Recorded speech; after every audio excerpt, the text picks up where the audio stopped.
Assalamualaikum warahmatullahi wabarakatuh. Perkenalkan, nama saya Abida Adelia dari kelompok 3 yang akan mempresentasikan tentang kriteria karakter konselor muslim berdasarkan etika kenabian dalam Quran Surat Ali Imran ayat 159 sampai 160 yang berbunyi, A'udzubillahi minasyaitonirrajim, Bismillahirrahmanirrahim. Fabima rahmatin minallahi linta lahum walau kunta faddan ghalidul qalbi lam faddu min hawlik fa'fu anhu wastaghfir lahum wasyawirhum fil amr fa idza azamta fatawakkal 'ala Allah innallaha yuhibbul mutawakkilin.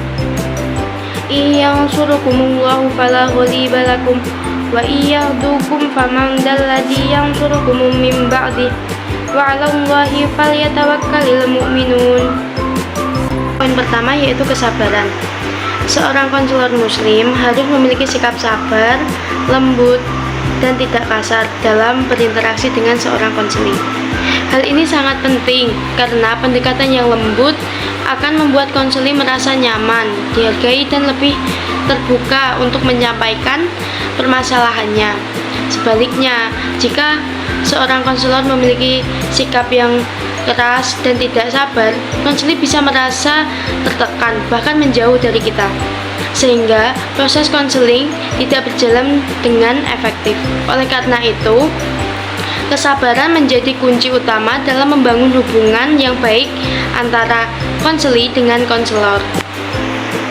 Yang kedua yaitu bertawakal. Setelah melakukan usaha maksimal dalam membantu konseling, seorang konselor harus menyerahkan hasil akhirnya kepada Allah. Tawakal bukan berarti pasrah tanpa usaha, tetapi merupakan bentuk keimanan kita bahwa segala hasil terbaik berasal dari Allah.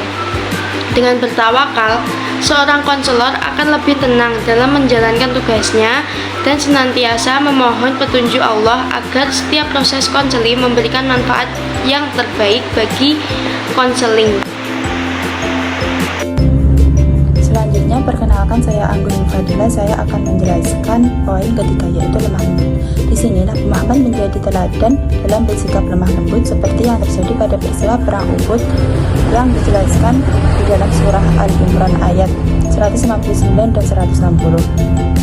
Salah satunya yaitu pada peristiwa ketika pemanah pada perang Uhud meninggalkan pos mereka. Nabi Muhammad tidak memarahi atau menyalahkan mereka, tetapi malah bersikap sebaliknya, yaitu beliau berbicara kepada mereka dengan penuh kasih sayang dan kelembutan.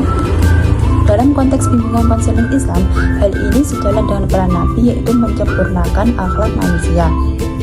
Sehingga sebagai konselor muslim perlu mencontoh akhlak Nabi tersebut, yaitu seperti menahan emosi, memaafkan kesalahan orang lain, dan membimbing dengan penuh kasih sayang kepada konseling. Selanjutnya, poin keempat yaitu terbuka dan demokratis. Konselor tidak boleh bersikap otoriter, melainkan harus bersikap terbuka. Dalam konteks konseling Islam, konselor berperan sebagai pemandu dalam diskusi. Namun, hal ini tidak berarti bahwa konselor harus mendominasi seluruh kegiatan diskusi atau bimbingan dan konseling yang diberikan, melainkan konselor harus mendengarkan keluhan konseling, menanyakan masalah yang dihadapi, dan memberikan waktu yang cukup untuk membantu konseling menyelesaikan masalah tersebut. Begitu juga saat mengusulkan solusi alternatif kepada konseling. Konselor sebaiknya terlebih dahulu mendiskusikan opsi-opsi tersebut. Diharapkan melalui pendekatan ini, masalah konseling dapat diselesaikan dengan solusi terbaik dan dengan cara yang selaras sesuai jalan Allah, yaitu melalui musyawarah, sebagaimana dijelaskan dalam isi ayat 159 surah Ali Imran. Poin selanjutnya yaitu sifat pemaaf. Sifat pemaaf berarti maafkan kesalahan orang lain tanpa membalas dan tetap menunjukkan kemurahan hati. Setiap muslim dianjurkan untuk memberikan maaf atas kesalahan yang diperbuat oleh orang lain, dengan tanpa menunggu permintaan maaf dari orang tersebut. Nabi Muhammad menjadi teladan dalam sifat pemaaf seperti pada peristiwa perang Uhud yang dijelaskan dalam Quran Surah Ali Imran ayat 159 tadi. Ketika beliau tetap maafkan para sahabat yang melanggar perintahnya. Oleh karena itu, sebagai konselor muslim perlu memiliki sifat pemaaf dan mendoakan agar terciptanya hubungan yang harmonis, adil dan penuh empati dalam proses bimbingan dan konseling. Selanjutnya perkenalkan, saya Muhammad Yusuf. Bab kedua yaitu implementasi sikap bermusyawarah dalam membangun hubungan antara konselor dan konseli. Sikap bermusyawarah dalam konseling itu bertujuan untuk membantu menyelesaikan masalah siswa secara bersama dengan melibatkan pihak-pihak yang berkaitan. Implementasinya ada dua. Yang pertama itu musyawarah dengan siswa. Jadi konselor harus memprioritaskan diskusi dahulu secara langsung dengan konseli atau siswa untuk memahami masalah secara tepat dan mencari solusi bersama-sama. Selain itu, diskusi dengan orang tua juga penting karena orang tua yang paling memahami kondisi anak dan bisa membantu mempercepat penyelesaian masalah. Lalu yang kedua, musyawarah dengan guru. Selain dengan siswa dan orang tuanya, bermusyawarah dengan guru juga bisa memberikan informasi tentang perilaku dan perkembangan siswa sehingga membantu dalam merumuskan solusi yang tepat. Jika dirasa tidak memungkinkan, maka bisa diskusi dengan ahli. Diskusi ini bisa dilakukan jika siswa memiliki masalah yang bersifat kompleks dan membutuhkan penanganan yang profesional. Nah, sebelumnya implementasi sikap bermusyawarah ini umumnya itu terjadi di bidang pendidikan, terutama di sekolah-sekolah seperti SMP, SMA, seperti itu.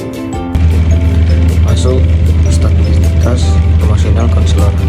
Tawakal membuat konselor lebih tenang, sabar, dan tidak mudah putus asa dalam menghadapi masalah anak karena anak sadar hasil akhir berada di dalam kuasa Allah.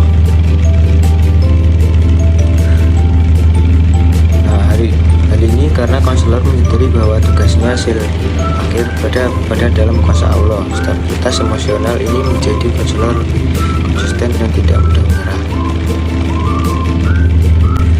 Tawakal dan integrasi. Tawakal membuat konselor lebih tenang, sabar, dan tidak mudah putus asa dalam menghadapi masalah anak karena menyadari bahwa hasil akhir berada dalam kuasa Allah.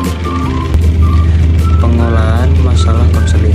Nah, sikap ini tawakal membantu konselor mengurangi kecemasan, tetap berusaha dengan metode Islami seperti metode berzikir, berdoa, dan tafakur, serta lebih sabar menghadapi dinamika anak. Nah, dengan tawakal, konselor dapat melihat setiap proses konseling sebagian besar dari perjalanan spiritual. Hal ini membuat konselor lebih sabar menghadapi dinamika anak yang beragam. Keseimbangan spiritual dan psikologis. Tawakal membuat konselor mampu mengintegrasikan teknik konseling modern dengan nilai Qurani sehingga pendekatan konseling menjadi lebih holistik. Nah, konselor dapat menghubungkan pengalaman emosional anak dengan nilai-nilai spiritual sehingga anak tidak hanya belajar untuk mengendalikan emosi tetapi juga memperkuat hubungan mereka dengan Allah. Nah, masuk landasan Qurani.